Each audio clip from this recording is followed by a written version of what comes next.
war started, December of 1941, I'll never forget the day. I was a junior in high school.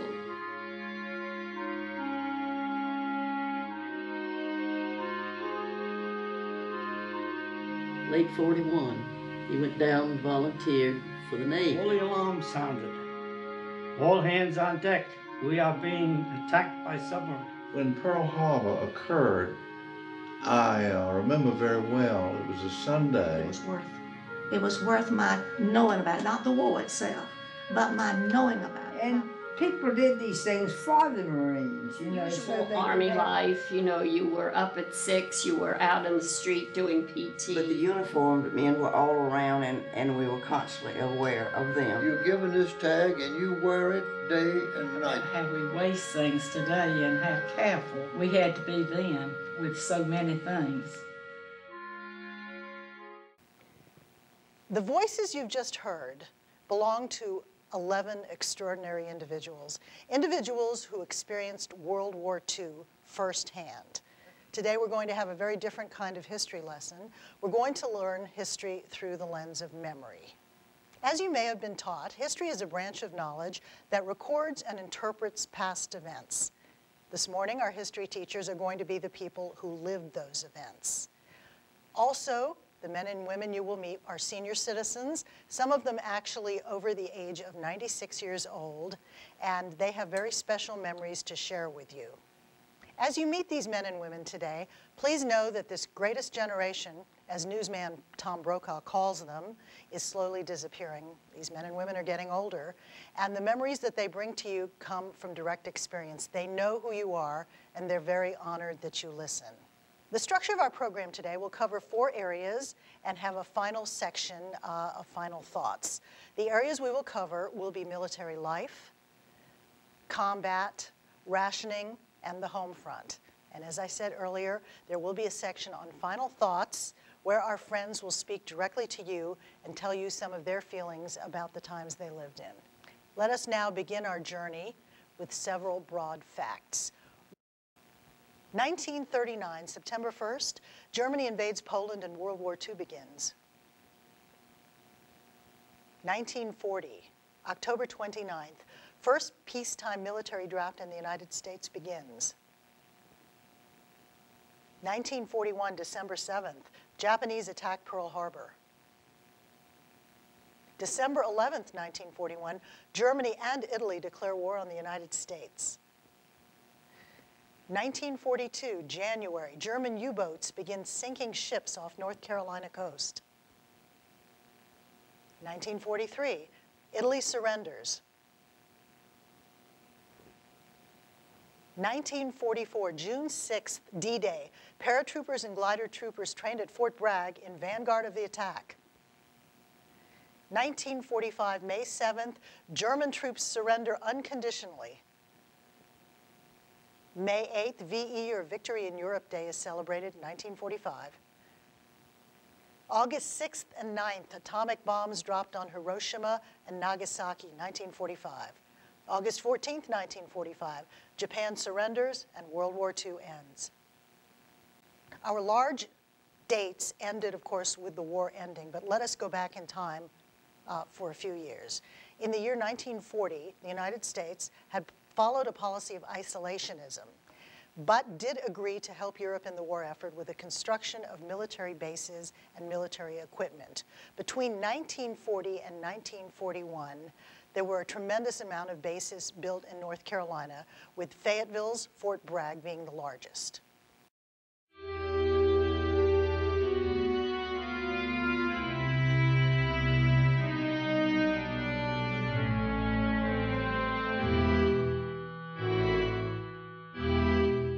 I got down to Fort Bragg in October of '42, and the number of drafted male Americans was astronomical.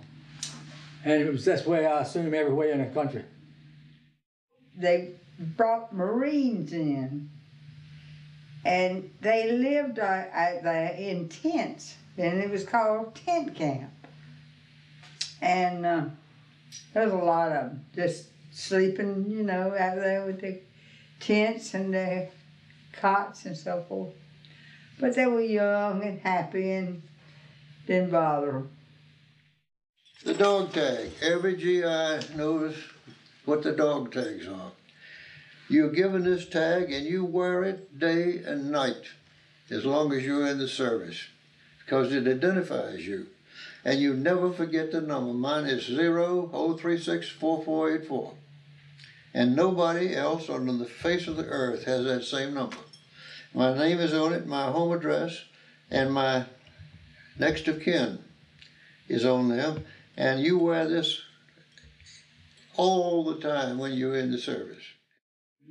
The manpower shortage in 43 and 42 was beginning to show a little bit, and they had to do something to replenish the supply of men. And one obvious place was limited service, which was what I was doing.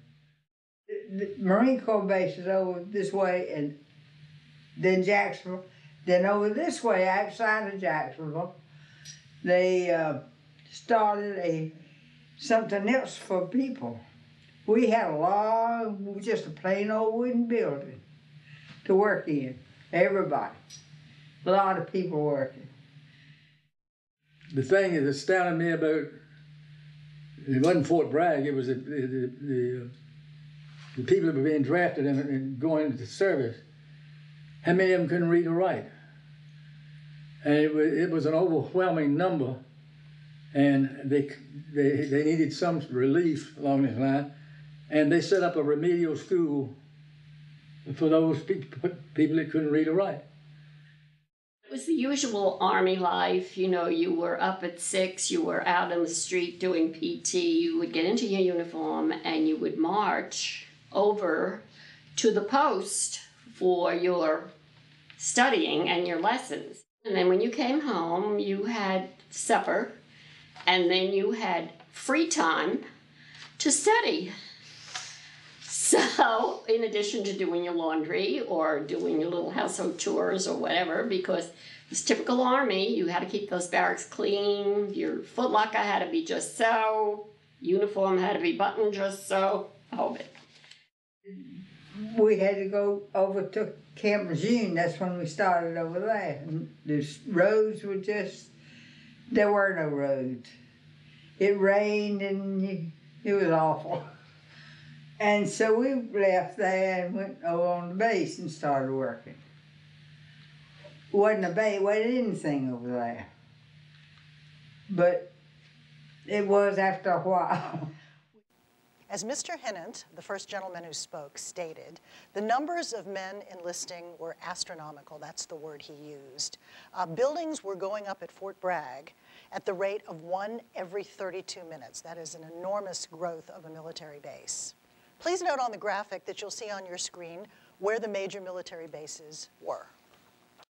Fort Bragg in Fayetteville, Cherry Point Marine Corps Air Base in Havelock, Camp Davis in Holly Ridge, Elizabeth City Coast Guard Station in Elizabeth City, Camp Lejeune in Jacksonville, Pope Army Airfield in Spring Lake, South Point Naval Station in South Point, and Camp Sutton in Monroe. Our next section of interviews will cover some individuals who were involved in combat. You're going to meet a lovely woman who was in the WACS, and at that time that was spelled WAACS, which was the Women's Auxiliary Army Corps. It is now just 1A. You're going to meet Mr. Wilson Eagleson, who was one of the original Tuskegee Airmen. That was the 99th Fighter Squadron. Those were the first African-American soldiers, pilots, who were trained for combat. And the work that they did helped to integrate the U.S. military in the year 1948.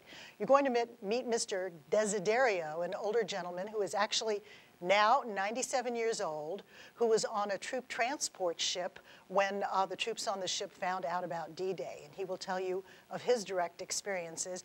And you'll also hear more from Mr. Hinnant, who was in support service at Fort Bragg.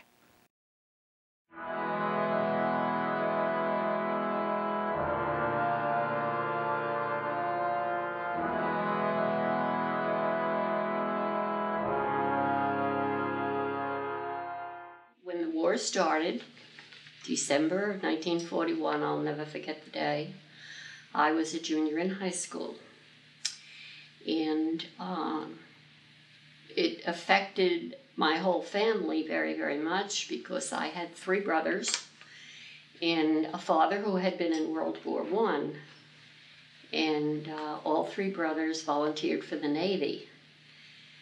And unfortunately, one was killed while training in Florida. He was to be a gunner on a bomb, what are they called, dive bomber. He was waiting for a ship to go to the Pacific at the time. It was the Lexington. Well, when I got drafted in October of 1942, I joined a multitude of people that were going into service. Was sworn in on October the 12th, I think it was, of 1942. I went overseas in September of 1943, and I spent 18 months overseas. And this is where I got my first taste of combat. I joined the 99th Fighter Squadron in Sicily in September, last of September of 43. We moved into Italy then, and we covered the Battle of Anzio. Late 41, he went down and volunteered for the Navy. And they turned him down because he had just one eye. A month later, he got greetings from the Army. And he went in about the early part of 1942. Somebody asked me once, what is combat like? I said, well, it's 7 or 8 hours of complete boredom and 15 to 20 seconds of complete bedlam. Because combat is nothing like you see these things in the movies where they're following each other all over the sky. So it happens in 15, 20 seconds. In fact, I guess I must have fired about 40 rounds when I got my first aircraft. It's June 6th at 2 a.m. in the morning. All the alarms sounded. All hands on deck. Wear your life preservers. We are being attacked by submarines. As soon as we were all assembled, they threw the cargo nets overboard for us to come down off the ship, because we didn't have anywhere near the number of lifeboats. We were told then that they had landed at D-Day and the war had officially started. This was June 6th, 1944. You probably heard the song called Rosie the Riveter.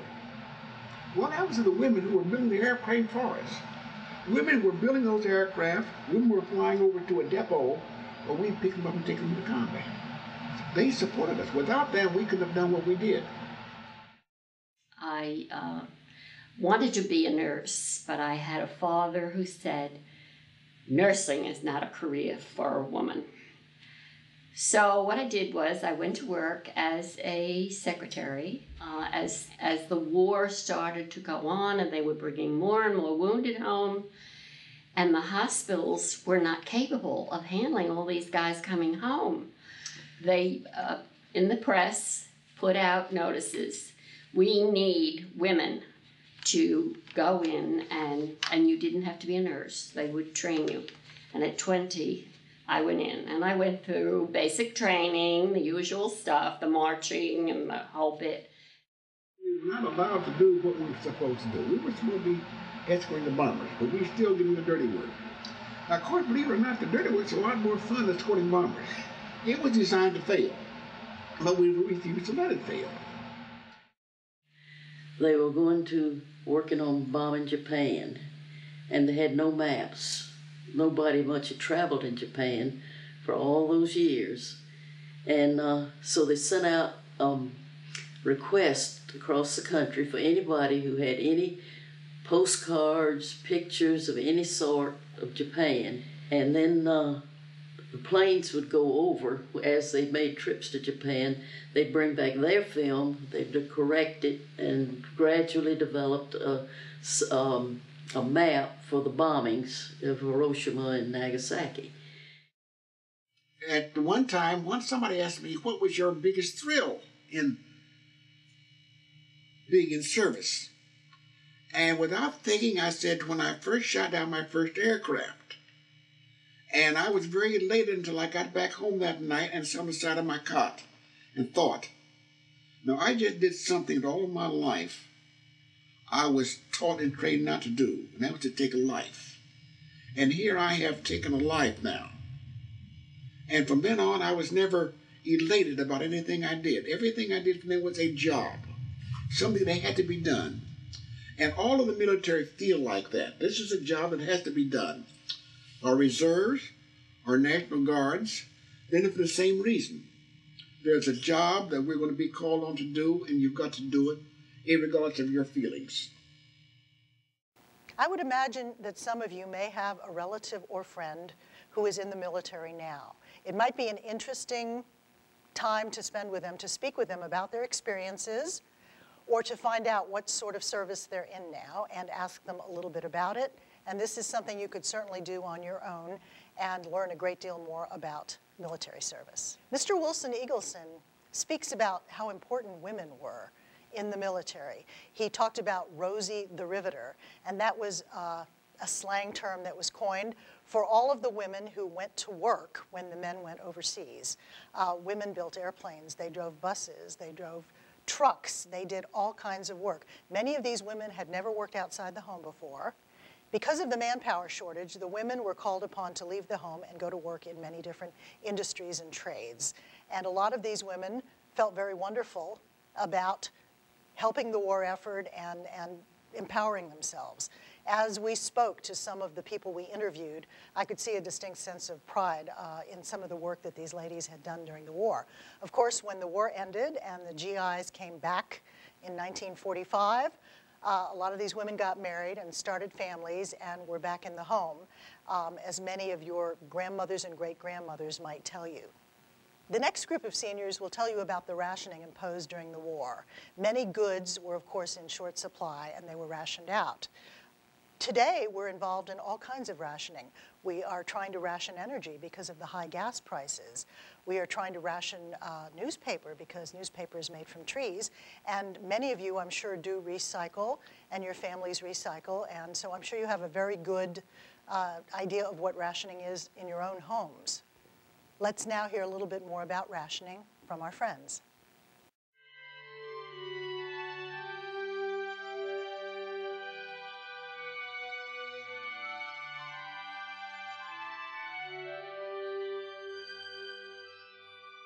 Well, we were rationed sugar and fabric. My mother sewed. She sewed, made our dresses and everything we wore. And even the boys, she made some of their clothes until they got up some age that they were kind of embarrassed for Mama to make their clothes. But the girls were still proud that Mother could make our clothes. We could not get the material then, though, like you can today. I think about how we waste things today and how careful we had to be then with so many things. The first thing you did in assembly was ask them to have any gas ration tickets. And if they did, you could buy them or take them. They didn't have any need for them where they were going. Rationing. Because in my mother's things, I ran across coupon books for rationing, because gasoline was rationed. And, you know, you only had about, you got different numbers, where you got an A sticker or a B or a C sticker, depending on your occupation. Because I lived in Cameron Park. It was 2 miles from Federal Street, so I could walk anywhere I wanted to. So it wasn't that much of a problem. But you certainly couldn't take an extended vacation. Oh, the other problem was the rubber, that there were synthetic rubber tires. You could drive about 50 or 100 miles and they would blow out. So trips were limited by these terrible tires.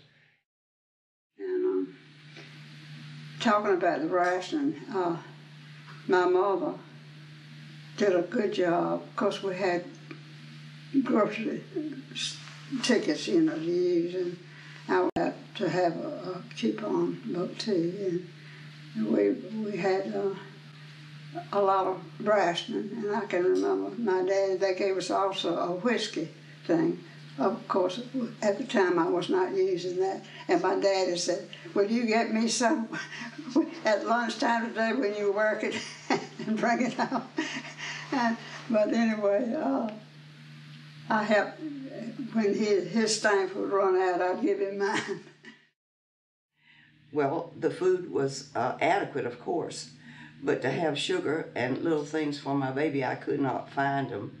But one day I went in the grocery store and I found some canned ice cream mix. Why, I thought that was glorious. Ice cream, we'll have some ice cream. We didn't have those sort of things as frequently as before. Got all the garbage trucks in town to help collect. And we had a mountain of scrap metal behind Broughton High School. It was probably 40 or 50 feet high. It was a mountain of scrap metal. So we had a very successful drive. People pulled rare metals out of that basement and contributed. But everything was just so much more precious then than things that we take for granted. And I try to instill in my grandchildren how things were back then, and don't waste but save things, because there will be a need for them. As you could see, some of these men and women were tremendously proud of the rationing and the involvement they had with the war effort. People grew food in what were called victory gardens, and that was a wonderful term. A victory garden was a vegetable garden that could either be grown by a family, an individual, or a group of people, and the vegetables were quite often shared with the community. They could be taken to a cannery, which you will learn more about later, and of course augmented the fairly slim food supply that Americans had during the war. Most of the major products were going toward the war effort or to feed the soldiers, so people had to make do with very little and to be very, very creative in the preparing of food. The next section of interviews will talk about the home front. Many of the women, of course, who were on the home front during the war have very specific stories to tell. There were also many men who were not in the service because of disabilities or age or possibly being too old or too young. And some of the ideas and thoughts that you're going to hear from this group of individuals will show you that they were very ready to make sacrifices during the war and felt that life had a real heightened sense of purpose. Let us now hear from some of our friends about the home front.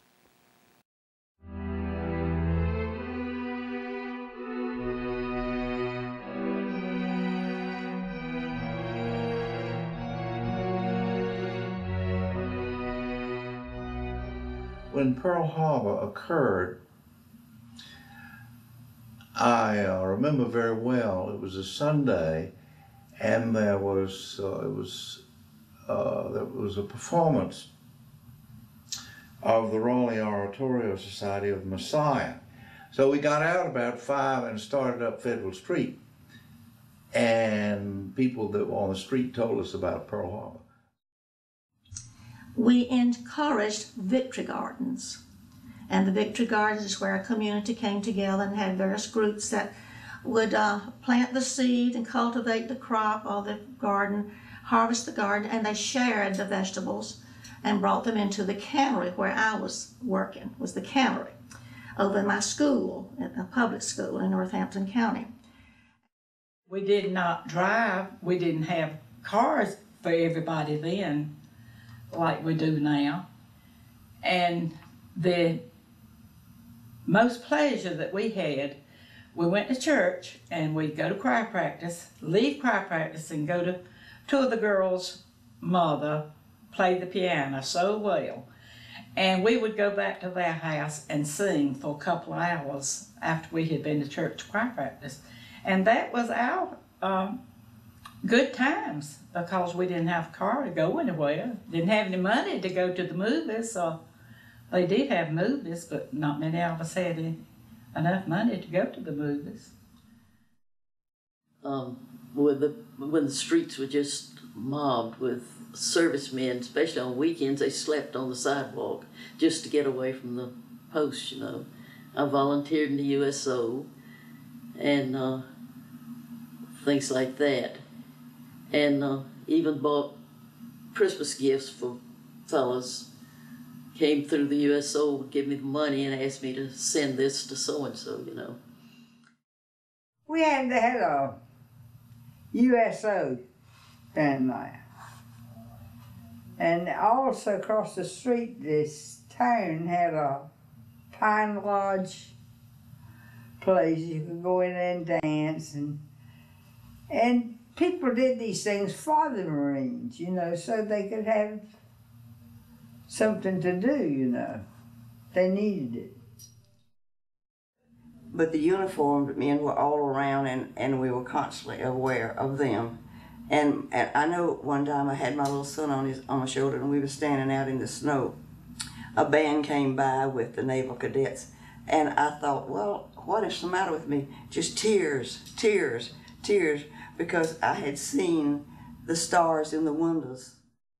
The thing that I did, I think, was most for the war effort was to teach in the preservation of food. And when a couple or a family went out in the afternoon, they were so proud of the many cans of food they had done in one day or maybe a half day. And of course, we would pick them out of this cold water. We'd cool them in down here on the floor, on a cement floor.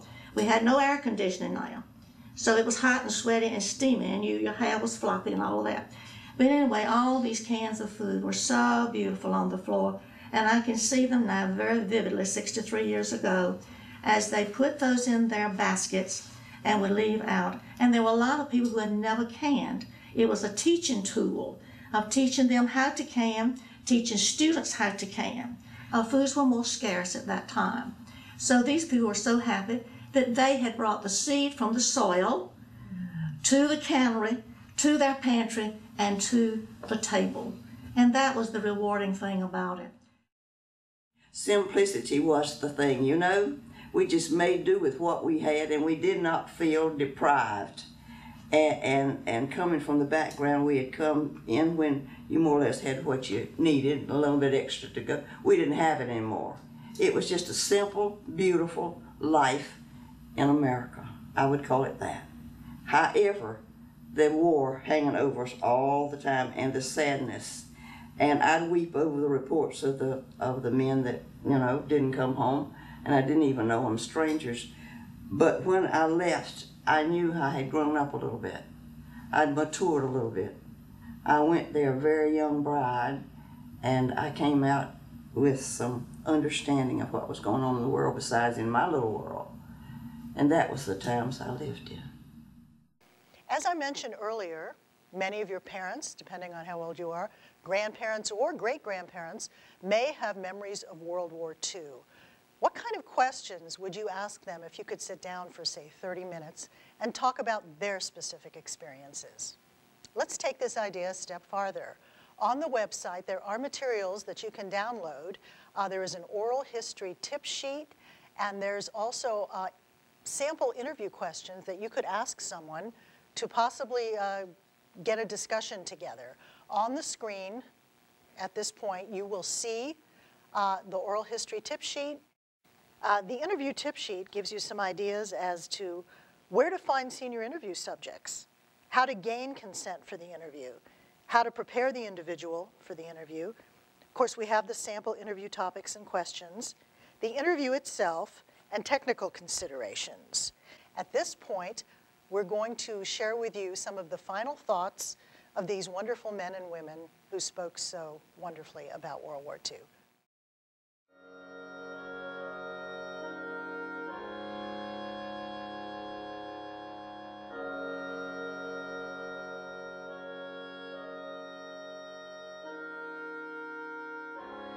Well, the first thing we tell them, that you need an education. Stay in school. Don't drop out and go on the streets. You need an education no matter what you're going to do in life. Every graduating senior from high school should spend 1 year in service any service, Army, Navy, Coast Guard, you name it, and then go to college, seek their career, whatever they want to do. But I think the training and the discipline would affect their lives tremendously. And that's the way I feel. It was worth my knowing about it, not the war itself, but my knowing about it, my experiencing that helped me through life to appreciate, to respect. Vote out of office any politician who favors wars. Why do we have to send our people all over the world? Why is it our responsibility to save the world? Ask these questions and try to get answers. You had to have faith to go through the trauma of knowing that you had a brother in the war, in the fighting that was going on, and appreciate what was done for them, because not only families but neighbors and friends wrote to the boys and kept in close touch with them. And I would just ask the young people not to take things for granted, but think about where their livelihood comes from more than anything, and to appreciate life.